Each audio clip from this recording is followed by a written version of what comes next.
తమిళనాడు రాజకీయాలు వేగంగా మారిపోతున్నాయి. ఎంతకాలం నోరు విప్పకుండా మౌనంగా విధేయుడు పాత్రను పోషించిన పన్నీర్ సెల్వం స్వరం మార్చారు. అమ్మ ఆత్మ ఆదేశించిందంటూ సంచలన వ్యాఖ్యలు చేయటమే కాదు, అమ్మ ఆశలు ఆకాంక్షల్ని బయటపెట్టిన ఆయన అమ్మ ఆఖరి రోజుల్లో తన చెయ్యి పట్టుకుని ఏం చెప్పారో చెప్పి అందరినీ ఆశ్చర్యంలో ముంచెత్తటమే కాదు, చిన్నమ్మకు భారీ షాక్ ఇచ్చారు. దాంతో శశికళ కూడా ప్రతిచర్య చేపట్టారు.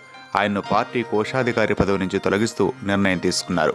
పన్నీర్ సంచలన వ్యాఖ్యల అనంతరం షాక్ తిన్న శశికళ పార్టీ ముఖ్య నేతలకు ఫోన్ చేసి పోయిస్ గార్డెన్కు పిలిపించుకున్నారు. వేద నిలయానికి చేరుకున్న సీనియర్ మంత్రులు, పార్టీ నిర్వాహకులు పన్నీర్ సెల్వాన్ని పార్టీ నుంచి బహిష్కరించాలని డిమాండ్ చేశారు.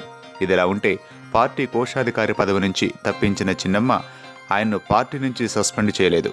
పార్టీ నుంచి సస్పెండ్ చేస్తే పన్నీర్కు దాన్ని అవకాశంగా తీసుకునే అవకాశం ఉండడంతో ఆయన్ను పార్టీ నుంచి కాకుండా పదవి నుంచి మాత్రమే తప్పించారని చెబుతున్నారు. తాజా పరిణామాల నేపథ్యంలో పన్నీర్ ఇంటి వద్దకు ఆయన మద్దతుదారులు చేరుకున్నారు. మరోవైపు శశికళకు వ్యతిరేకంగా పలువురు రోడ్ల మీదకు వచ్చి నినాదాలు చేశారు. దీనికి ప్రతిగా శశికళ మద్దతుదారులు రోడ్ల మీదకు రావడంతో పోటాపోటీ నినాదాలు మొదలయ్యాయి.